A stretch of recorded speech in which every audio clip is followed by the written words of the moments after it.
आदरणीय अरविंद केजरीवाल जी हमारे बीच में उपस्थित हो चुके हैं। मैं आपका हृदय की गहराई से अभिनंदन और स्वागत करता हूं।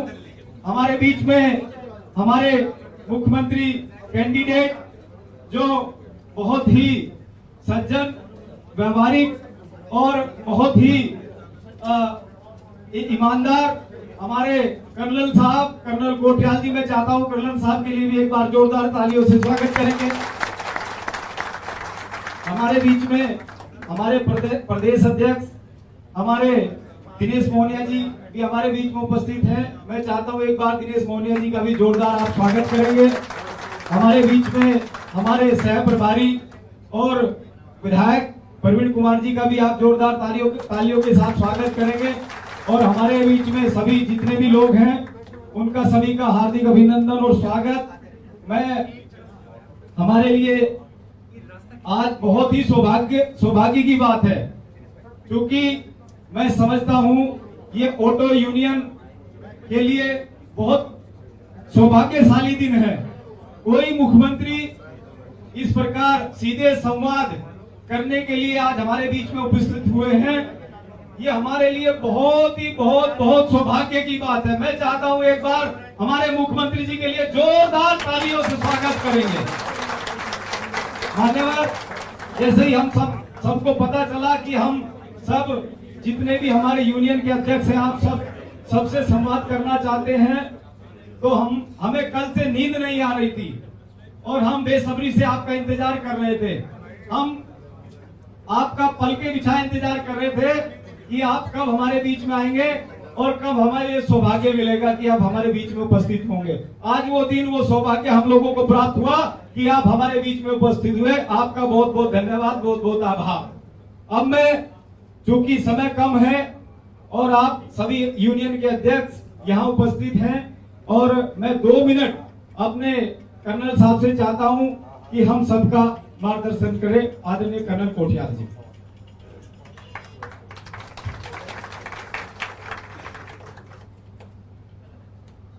हमारे लिए आज इस धर्म नगरी हरिद्वार में बहुत बड़ा दिन है।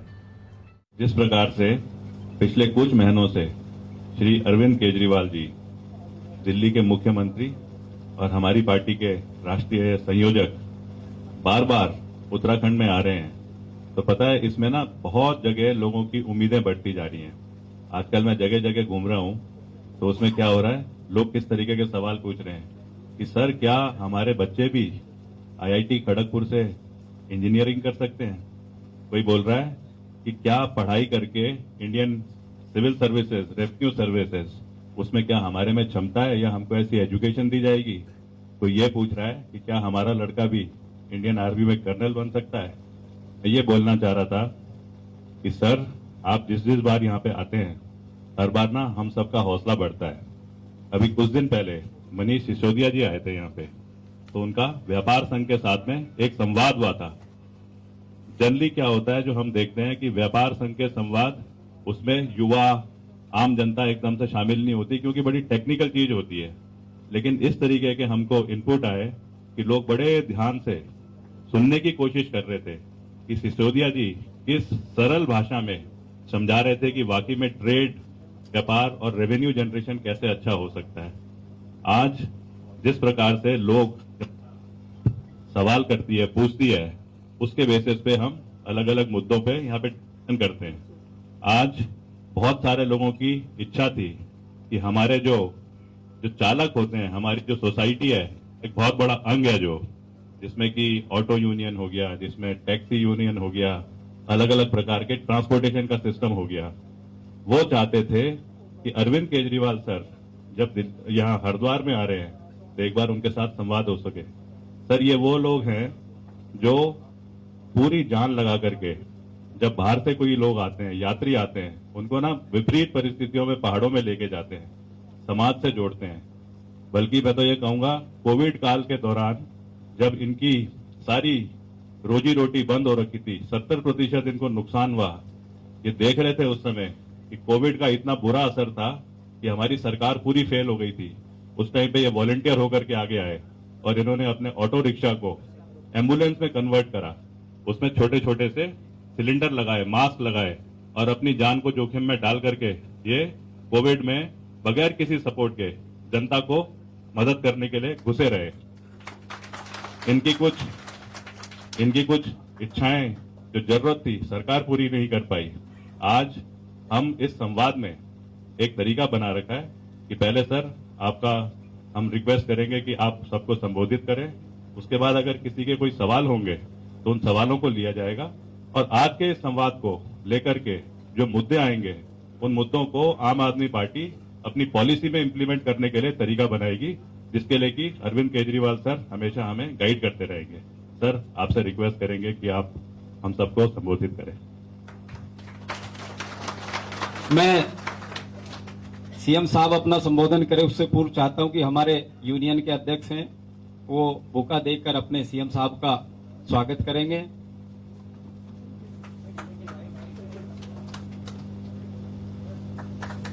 एक साथ ही आ जाओ, आ जाइए। जोरदार तालियां बजती रहनी चाहिए भैया।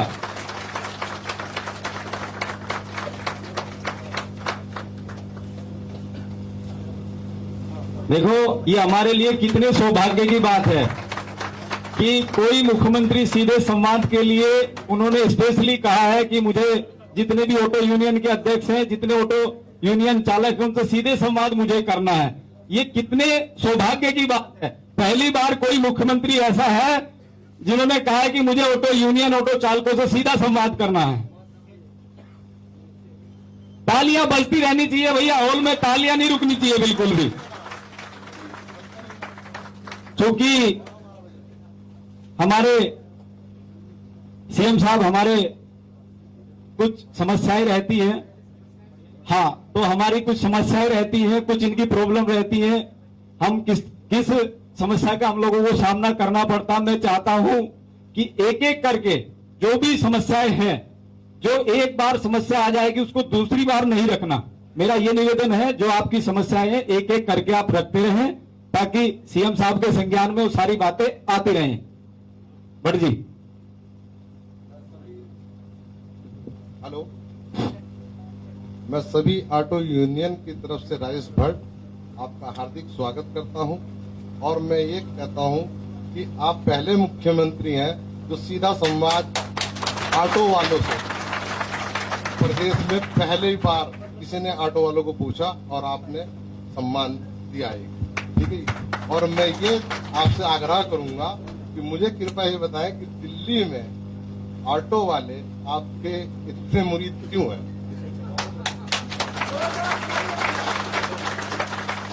ठीक है।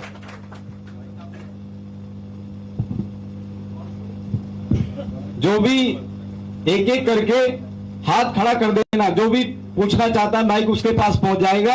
हाँ, तो अपना भाई साहब माइक दे दो भाई साहब को। आपका हार्दिक स्वागत, अभिनंदन। सर, मैं ये कहना चाहता हूँ कि आज तक हमारे यहाँ कोई मेडिकल सुविधा नहीं होती। मैं चाहता हूँ समय समय पर इनकी मेडिकल जांच हो और इंश्योरेंस पॉलिसी गवर्नमेंट की तरफ से कोई ऐसी आए जो इन्हें आगे दिक्कत हो।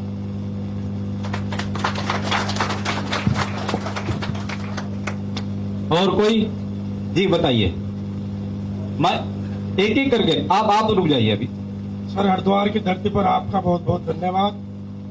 सर, हम दिन रात सेवा करते हैं, जहाँ परिवहन की व्यवस्था नहीं होती हम लाने ले जाने का लोगों को व्यवस्था रखते हैं, लेकिन उसके बाद भी पुलिस प्रशासन की तरफ से हम लोगों को परेशान किया जाता है और टैक्स देने के बाद भी अलग अलग तरह के वो रखे जाते हैं हमारे ऊपर। तो उसके लिए आप कुछ बताएं, क्या करेंगे? धन्यवाद। और कोई भाई जी बताइए। माइक दे दो भैया उधर। आप बैठ जाओ, 2 मिनट आप बैठ जाओ, पहले ये हो जाएंगे उसके बाद आप। सर्वप्रथम आपका बहुत बहुत आभार हरिद्वार में आने पर। मैं ऑटो विक्रम महासंघ से प्रवक्ता एंड महामंत्री हूं, आदित्य शर्मा मेरा नाम है। सर, मैं आपसे एक ही बात कहना चाहूंगा कि आपका तालियां बजाकर स्वागत किया जाए केजरीवाल जी का, आज जो इन्होंने ऑटो वालों को बुलवाया यहाँ पर। बहुत बहुत धन्यवाद आपका इस चीज के लिए।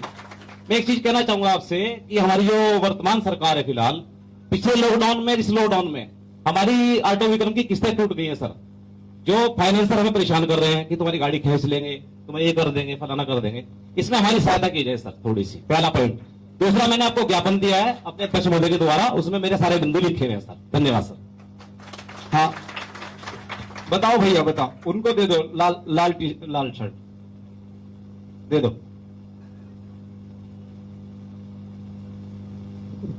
सर आपका बहुत बहुत धन्यवाद और आभार। हमारी निम्न समस्या, मैं देहरादून से Shekhar Kapil auto rickshaw union से एक तो हमारी समस्या है सर आरटीओ में भ्रष्टाचार। दूसरा है हमारी पार्किंग और स्टैंड की व्यवस्था। कहीं इधर उधर जहां गाड़ी खड़ी होती है चलान हो जाते हैं एकदम, इतना एक हफ्ते में नहीं कमाना जितना एक चलान चल जाता है। और सर हमारी कबाड़ नीति, इसका हम पूर्ण विरोध करते हैं जो केंद्र सरकार द्वारा लाई जा रही है कबाड़ नीति, क्योंकि इससे कहीं महाविनाश होगा सर इस नीति से। क्योंकि वैसी कोरोना की मार झेल रहे हैं हम काफी टाइम से, और अभी भविष्य ये नहीं पता कोरोना आएगा नहीं आएगा। ऐसे में यदि कबाड़ नीति आती है तो हम तो डूब ही जाएंगे लगभग। और एक और उम्मीद करते हैं सर कि जो भी प्रपत्र होते हैं गाड़ी के कागजात, उनकी वैधता को 1 साल तक और एक्सटेंड दिया जाए।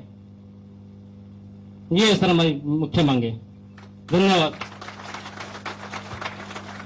ये भैया ताऊ जी को दे दो, ताऊ जी कुछ कहना चाह रहे थे। अंकल जी, मेरा सबको नमस्कार, अस्सलाम वालेकुम। मैं अभी 27 तारीख में दिल्ली गया था। मैं था, मेरी बीवी, मेरी बेटी और मेरा बच्चा। मैं वहाँ बस में बैठा एयरपोर्ट के लिए। हम 2 आदमियों का किराया लिया गया, हमारे बच्चों का किराया नहीं लिया था। वाह, तालियां जोरदार एक बार। मैं ये चाहता हूँ यही सिरका हमारे इस उत्तराखंड में आप। बहुत बढ़िया, बहुत अच्छा। इधर दे दीजिए। सर नमस्कार, मैं Doon auto rickshaw union Dehradun से 2500 ऑटो है, उनकी तरफ से मैं आपको बहुत बहुत धन्यवाद देता हूँ। ऐसा संवाद शासन में होते हुए यहाँ उत्तराखंड में आज तक नहीं हुआ, तो ये पहली बार हुआ, हमें बहुत अच्छा लगा। और मैं दिल्ली में, पुरानी दिल्ली में स्टेशन में कृष्णा ऑटो वाला है, वो अध्यक्ष है वहाँ पे, तो मेरी उससे बात होती रहती है। एक दिन मैं दिल्ली गया, उसने स्कूल दिखाए मुझे वहाँ पे। स्कूल इतने बढ़िया लगे कि वहाँ पे स्विमिंग पूल बने हुए और इतना जैसे होटल होगा। मैंने उसी दिन से कसम खा ली थी कि देहरादून में हमारे 2500 ऑटो नहीं, 2.5 लाख, बहुत सुंदर, 2.5 बहुत लाख सुंदर। के बराबर काम करेंगे। और हर ऑटो वालों को बोला बस सवारी जितनी बैठे, 10 सवारी एक दिन में बैठेगी, 10 सवारी को आम आदमी पार्टी की तरफ से झुकाव करना। बहुत सुंदर, बहुत बढ़िया। और कोई भैया? आप कह रहे थे भैया कुछ, आप? नमस्कार, मैं दिलशाद अंसारी, मंगलौर विधानसभा उपाध्यक्ष। ये हमारे मंगलौर में अभी तक बस स्टैंड का सही विकास नहीं हुआ। वहाँ पे बसें नहीं रुकती है और रात और उड़की के अंदर मंगलौर बहुत तंग होते हैं। तो मैं चाहता हूँ मंगलौर अंदर बस स्टैंड बढ़िया बना दिया जाए और वहाँ विकास हो। अब तक वहाँ का विकास नहीं हुआ। इंशाल्लाह आपको पूर्व बहुमत से उत्तराखंड के अंदर जिताएंगे। धन्यवाद, धन्यवाद, धन्यवाद। अब मैं अपने सीएम साहब से चाहता हूं कि वो जो अब हम सबका मार्गदर्शन करें, आदरणीय सीएम साहब।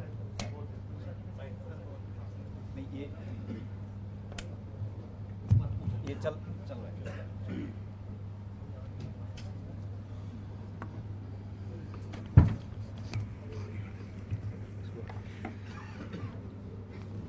सबसे पहले मैं यहाँ अपने जितने ऑटो टैक्सी वाले भाई आए हुए हैं सबको नमस्कार करता हूँ। उनका शुक्रिया अदा करता हूँ कि एक ऑटो वाला तो बेचारा डेली कमाता है, खाता है। आप यहाँ पे अपना समय निकाल के आए।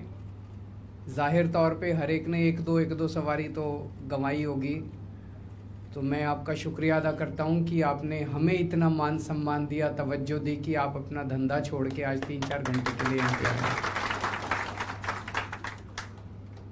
जैसे अभी राजेश भट्ट जी, आपका नाम है, राजेश भट्ट जी ने कहा कि दिल्ली के ऑटो वाले हमारे इतने मुरीद क्यों हैं। आज आपके बीच में आके मुझे अपने दिल्ली वाली जो पूरी यात्रा है वो याद आ गई। 7-8 साल पहले जब हमने शुरू में राजनीति में कदम रखा था, दिल्ली के ऑटो वालों से तब संपर्क हुआ हमारा। आज मैं एक बहुत बड़ी बात कहने जा रहा हूँ और ये कोई अतिशयोक्ति नहीं है। दिल्ली में हमारी सरकार बनी इसमें 70% योगदान ऑटो वालों का है। ये मैं कोई झूठ नहीं बोल रहा, आपको खुश करने के लिए नहीं कह रहा, मैं अभी बताऊंगा कैसे है। 70% योगदान ऑटो वालों का है। यहाँ का मुझे नहीं पता, लेकिन दिल्ली में उस वक्त ऑटो वालों को लोग बड़ी नफरत की नज़रों से देखते थे। कहते थे ऑटो माफिया, ऑटो वाला मीटर से नहीं चलता, ऑटो वाला ज़्यादा ओवर चार्जिंग करता है, ऑटो वाले माफिया हैं, ऑटो वाले ये हैं, ऑटो वाले ये, इस तरह की बातें ऑटो वालों के लिए कही जाती थी। जब मैंने ऑटो वालों से बात करनी चालू की तो कुछ लोगों ने कहा, देखो अगर तुम इनका साथ दोगे तो सारी जनता तुम्हारे खिलाफ हो जाएगी, जनता इनको नहीं चाहती, ये लोग जनता को लूटते हैं, तो तुम इनसे बात मत करो। जब मैंने बात की और सारे सिस्टम का पता चला, एक ऑटो वाला सवेरे से शाम तक पुलिस वाले को भी पैसे देता है, सरकारी विभाग के ट्रांसपोर्ट डिपार्टमेंट को भी पैसे देता है, आरटीओ वाले को भी पैसे देता है, पता नहीं कितने लोगों को पैसे देने पड़ते हैं। और जब किराया बढ़ाने की बात आती है तो कोई सरकार उनका किराया नहीं बढ़ाती। कानून इतने मुश्किल बना रखे हैं, इतने मुश्किल बना रखे हैं कि कोई ऑटो वाला बेचारा चाह के भी ईमानदारी से काम नहीं कर सकता। फिर जब वो कहाँ से निकालेगा पैसा, वो फिर सवारी से 2-4 रुपये एक्स्ट्रा ले लेता है। तो मैंने रामलीला मैदान में एक दिन सारे ऑटो वालों की मीटिंग बुलाई। मैंने कहा मैं तुम्हारे साथ खड़ा हूँ, और आज मैं दिल्ली की जनता को अपील करना चाहता हूँ कि अगर ये ऑटो वाले माफिया होते तो आज इनके बड़े बड़े महल होते। इन्होंने जितना भी, आप कहते हो ये लूटते हैं, जितना भी इन्होंने लूटा वो सारा लूट मार करके भी ये बेचारे झुग्गी में रहते हैं। तो माफिया ऑटो वाले नहीं हैं, माफिया ये नेता हैं, माफिया ये पार्टियां हैं, जिन्होंने जानबूझ के सिस्टम बना रखा है कि ऑटो वाले को बेचारा अपनी ईमानदारी के साथ सुख चैन से जिंदगी नहीं जीत सकता। माफिया कौन है? माफिया वो लोग हैं जिन्होंने सड़कों के और पता नहीं किस किस चीज़ के अंदर हजारों करोड़ रुपए के पैसे कमा लिए, अपने प्राइवेट जेट रख लिए, अपने बड़े बड़े महल बना लिए, बड़ी बड़ी गाड़ियां बना ली। माफिया वो हैं या माफिया हमारे बेचारे ऑटो वाले हैं जो अपनी 2 जून की रोटी कमाने के लिए तड़पता रहता है बेचारा। तो मैंने वहाँ पे जब दिल्ली की जनता को कहा, मैंने कहा एक बार हमको जिता दो, ऐसा सिस्टम बनाऊंगा कि सारी दिल्ली की जनता ऑटो वालों से प्यार करने लगेगी। आज आप दिल्ली चले जाओ, अब दिल्ली में कोई ऑटो वाला, कोई दिल्ली की जनता ऑटो वालों के लिए कुछ बुरा भला नहीं कहती। ऑटो वाला दिल्ली के लोगों को प्यार करता है, उनको इज्जत देता है, और दिल्ली की जनता ऑटो वालों को इज्जत देती है। सारे मीटर से चलते हैं, सारे अच्छा चलते हैं, सारे ईमानदारी से कमाते हैं। क्यों? हमने सारा सिस्टम बदल दिया ऑटो का। जितने उलट सुलट कानून इन्होंने बना रखे थे जिसकी वजह से इनसे पैसे लिए जाते थे, वो सारे कानून बदल दिए, सारा सिस्टम ठीक कर दिया।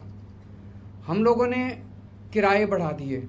जितना ऑटो वालों किराया कमेटी बनाई, उस किराया कमेटी में ज़्यादा ऑटो वाले थे, 2-4 अफसर थे। ऑटो वाले ने खुद बैठ के अपना, भाई ऑटो वाले भी जब बैठेंगे अनाप शनाप किराया थोड़ी बढ़ाएंगे, अनाप शनाप किराया बढ़ा देंगे तो सवारी मिलनी बंद हो जाएगी। तो जब ऑटो वाले अपना किराया तय करते हैं तो वो देखते हैं कि देखो जी अगर हमने ज़्यादा बढ़ा दिया तो फिर वो टैक्सी से ज़्यादा हो जाएगा, फिर लोग हमारे आना बंद कर देंगे। सारा देखते हैं ऑटो वाले, इतना सरकार नहीं देखती। तो ऑटो वालों ने खुद अपना किराया बनाया, और आज सारी दिल्ली की जनता भी खुश है और ऑटो वाले भी खुश हैं। आज दिल्ली के ऑटो वाले मेरे को अपना भाई मानते हैं, छोटा भाई मानते हैं। और कई ऑटो वालों के पास मेरा डायरेक्ट नंबर है, फ़ोन नंबर। मेरे ख्याल से भारत के इतिहास में अकेला मुख्यमंत्री होगा जिसको कोई ऑटो वाला सीधे SMS करके कह सकता है जी मेरे को ये परेशानी हो रही है, मेरा काम करा दो। अभी थोड़े दिन पहले हमने कई सारे ऑटो वालों के ऊपर जो चार्जेस लगते हैं वो भी फ्री कर दिए। जैसे फिटनेस कराते हो ना साल में एक बारी, फिटनेस चार्ज लगता है, बहुत ज़्यादा था। ऑटो वाले आए तो हमने वो माफ़ कर दिया। अब दिल्ली सरकार देती है और फिटनेस का एक फेसलेस सर्विस करी है। फेसलेस सर्विस मतलब जैसे अभी एक भाई ने कहा जी RTO में बहुत पैसे लगते हैं, तो अब आपको RTO जाने की ज़रूरत नहीं है, ऑनलाइन कर दिया सब कुछ। आप ऑनलाइन सारा कुछ, सब कुछ, एक फिटनेस छोड़ के, फिटनेस में तो अपनी गाड़ी ले जानी पड़ती है, फिटनेस छोड़ के बाकी सारी चीजें आप ऑनलाइन कर सकते हो। किसी आरटीओ दफ्तर में आपको जाने की जरूरत नहीं, कि कोई दलाल पकड़ने की जरूरत नहीं, कोई लाइनों में लगने की जरूरत नहीं, सब कुछ ऑनलाइन हो गया। तो सारी रिश्वतखोरी बन गई। बस एक फिटनेस के लिए आपको अपनी गाड़ी लेके जानी पड़ती है। अभी कोरोना हुआ, कोरोना में सबकी दिहाड़ी खराब हो गई, सवारियां मिलती नहीं थी, लॉकडाउन लगा, लॉकडाउन में सारे घर बैठे थे। हमने पहली वेव आई, उसमें दिल्ली के 1.5 लाख ऑटो वालों के अकाउंट में 5-5 हजार रुपए जमा कराए। फिर अभी इस साल अप्रैल में दूसरी वेव आई, दोबारा 1.5 लाख 1,80,000 ऑटो वालों के अकाउंट में मैंने 5-5 हजार 10,000 रुपए उनके अकाउंट में डलवाए। आप हिसाब लगा लो, 150 करोड़ रुपए 150 करोड़ रुपए ऑटो वालों के अकाउंट में मैंने कोरोना के टाइम में जमा कराए। पूरे देश में कोई सरकार नहीं है, किसी पार्टी की सरकार नहीं है जिसने अपने ऑटो और टैक्सी वालों का ख्याल रखा हो, केवल अकेली सरकार है। तो जैसा अभी कुछ लोग कह रहे थे, मुझे नहीं लगता आज तक आपको किसी पार्टी ने चुनाव के पहले चुनाव के बाद बात करने को बुलाया कभी नहीं बुलाया। पहली बार है कि दिल्ली से आके मैं, आज मेरे और बहुत सारे कार्यक्रम है, सबसे पहले एयरपोर्ट से सीधा आपके बीच में आया हूं आपसे बात करने के लिए। तो आज मैं आपसे, समस्याएं तो बहुत सारी हैं, चलती रहेंगी, जब तक जिंदगी है तब तक समस्याएं हैं, है कि नहीं है। आज आपने मेरे को, कई सारे लोगों ने 3-4 समस्याएं बताई हैं, उस पर भी बात करूंगा। समस्याएं तो चलती रहेंगी, लेकिन आज मैं आपसे रिश्ता बनाने के लिए आया हूं।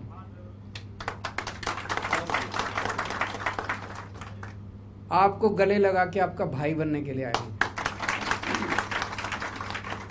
बनाओगे भाई? जोर से बताओ। तो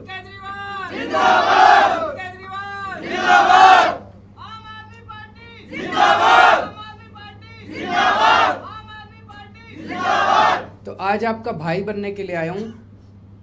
आपकी सारी समस्याओं की जिम्मेदारी मेरी है। जैसे परिवार में बड़ा भाई होता है ना, बड़े भाई की जिम्मेदारी होती है। परिवार के लोग जाके उसको कह देते हैं भाई ये समस्या है तो उसी को करना, तो मेरी जिम्मेदारी है। अभी 2-3 चीजें आप लोगों ने बताई हैं। एक तो सिस्टम बदलेंगे सबसे पहले, अगर हमारी सरकार बनती है तो। आपकी समस्याओं की जिम्मेदारी मेरी है और सरकार बनाना जिम्मेदारी आपकी है। आप सरकार बनवा दो उत्तराखंड के अंदर और एक एक करके सारी समस्याएं सॉल्व करेंगे। सबसे पहले सिस्टम बदलेंगे। सिस्टम में जितने लूप होल हैं, जितने गड़बड़ हैं, जितने इन्होंने शासनादेश बना रखे हैं, कानून बना रखे हैं, पेच लगा रखे हैं, जानबूझ के लगा रखे हैं, वो सारे चेंज करेंगे ताकि रिश्वत लेने और देने की जरूरत ही ना पड़े। जैसे दिल्ली में सिस्टम बदला, दूसरा सिस्टम को फेसलेस करेंगे जैसे दिल्ली में करा। अब मैं हवा में बात कर रहा होता तो अलग बात थी, दिल्ली में लागू करके आया हूँ। और दिल्ली में आपको मैं चैलेंज कर रहा हूँ, किसी भी ऑटो वाले को फ़ोन कर लेना और फ़ोन करके पूछ लेना भाई केजरीवाल कैसा काम कर रहा है। अगर वो तारीफ ना करे तो मेरे को वोट ना देना उत्तराखंड में। सही है कि नहीं है? तो एक फेसलेस सर्विस करेंगे जैसे दिल्ली में करी है, कि कहीं किसी दफ्तर में जाने की जरूरत नहीं, किसी के पास जाने की जरूरत नहीं, और साल में एक बार फिटनेस करा के आ जाना, बाकी सारा ऑनलाइन होगा। और जिन लोगों को ऑनलाइन नहीं करना आता, वहाँ पे दिल्ली में हमने एक ऑटो वालों के लिए एक नंबर दे दिया, उस नंबर पे फ़ोन कर दो, दिल्ली सरकार का एक कर्मचारी आपके घर आके काम कर जाता है। या तो किसी पढ़े लिखे से ऑनलाइन करा लो, अपने बच्चों से ऑनलाइन करा लो, ऑनलाइन नहीं करना था उस नंबर पे फ़ोन कर दो, वो आपसे अपॉइंटमेंट लेके आपके घर आता है आपके काम करने के लिए, आपके घर आके काम करके जाता है। तीसरी चीज़, अगर किसी की भी एक्सीडेंट होता है, उसके सारे इलाज का खर्च सरकार देगी, आपको कोई खर्च देने, बेस्ट से बेस्ट आपका इलाज कराया जाएगा। तो एक भाई ने कहा कि इंश्योरेंस से भी बड़ी चीज़ है। दिल्ली में हमने सारे दिल्ली के 2 करोड़ लोगों का सारा इलाज मुफ्त कर दिया है। किसी भी दिल्ली के किसी भी नागरिक का, चाहे अमीर हो चाहे गरीब हो, दिल्ली के किसी भी नागरिक को कोई भी अगर बीमारी होती है, चाहे उसमें 50 लाख 60 लाख 70 लाख का भी अगर खर्चा आएगा, सारा खर्चा दिल्ली सरकार देती है। तो वो आपके ऊपर भी लागू होगा, उत्तराखंड के सब लोगों के लिए करेंगे, आपके ऊपर भी लागू होगा। और जैसे दिल्ली में फिटनेस फीस खत्म करी है वैसे करेंगे। पार्किंग को लेके था, दिल्ली में भी एक बड़ी दिक्कत होती थी, पार्किंग अलग से नहीं बनी हुई थी।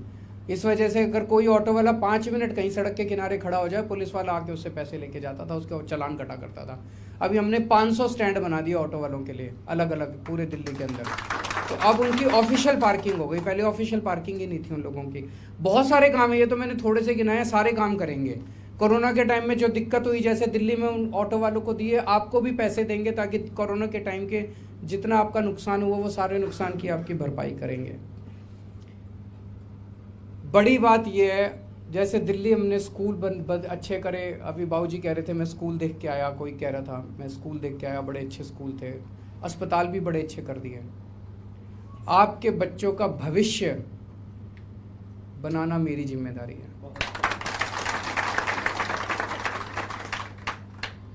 आप चाहते हो ना बच्चे बड़े बने, अच्छे बने बड़े होके। आप नहीं चाहते कि गरीब रहें, गरीबी से बाहर निकले परिवार। पूरे देश में कोई नेता नहीं है जो आपको आके कहेगा कि मैं आपके बच्चों के स्कूल अच्छे कर दूंगा। किसी ने कहा आज तक? मैं चैलेंज करता हूं, 70 साल के भारत के इतिहास में किसी नेता की मेरे को वीडियो दिखा दो जिसने कहा होगा मेरे को वोट दे दो, मैं तुम्हारे बच्चों के स्कूल अच्छे कर दूंगा। मैं आके कह रहा हूं, मैं आपके बच्चों के स्कूल अच्छे कर दूंगा, आपके बच्चों का भविष्य बना दूंगा, आपके बच्चों के लिए नौकरी का इंतजाम कर दूंगा, आपके परिवार के लिए अस्पताल का, अच्छे अस्पताल का फ्री इलाज का इंतजाम कर दूंगा। अब मैं आप लोगों से 2-3 चीज़ें मांगना चाहता हूँ। पूरे आप लोगों का तो पूरा नेटवर्क होगा ऑटो टैक्सी वालों का। पूरे उत्तराखंड में जितने भी शहर हैं, जितने भी ऑटो टैक्सी वाले हैं, अब आप लोगों को जिम्मेदारी लेनी पड़ेगी। हर ऑटो टैक्सी के पीछे आम आदमी पार्टी का पोस्टर चिपकना चाहिए। वो जिम्मेदारी आपको लेनी पड़ेगी। करेंगे सब लोग? फ्री में करना पड़ेगा, मेरे पास पैसे नहीं हैं।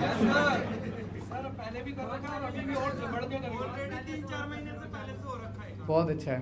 तो एक तो पोस्टर, और दूसरा जैसे एक भाई साहब ने कहा, जितनी सवारी बैठती हैं सारी सवारियों को आपको, एक सवारी आधा घंटा 15 मिनट 1 घंटा बैठती है, उसको बात करके कि आपको आम आदमी पार्टी को वोट देने के लिए कन्विंस करना है। मंजूर है? तो ये 2 चीज़ आपसे मांग रहा हूँ। उत्तराखंड में सरकार बनवा दो, बाकी सारी जिम्मेदारी मेरी है। आपसे केवल एक चीज़ मांग रहा हूँ, एक मौका दे दो। दिल्ली वालों से भी मैंने यही कहा था, मैंने कहा एक मौका दे दो, काम ना करूँ तो अगली बार वोट मत देना। अभी जो पिछला चुनाव हुआ 2015 में, हम अपना 2014 में पहला चुनाव लड़े, 2015 में दूसरा चुनाव लड़े, और 2020 में अभी जब हम चुनाव लड़े तो 2020 में मैंने स्टेटमेंट दिया था दिल्ली में कि अगर मैंने काम नहीं किया हो तो मेरे को वोट मत देना। किसी की हिम्मत नहीं होती चुनाव के पहले इतना बड़ा बात करने। आज आपको कह रहा हूँ, एक मौका दे के देखो। आपने बीजेपी वालों की भी 3-4 बार सरकार बनाई, कांग्रेस वालों की भी 3-4 बार सरकार बनाई। एक मौका आम आदमी पार्टी को देखो, उसके बाद मैं चैलेंज करता हूँ दूसरी पार्टियों को वोट देना बंद कर दोगे आप लोग उसके बाद।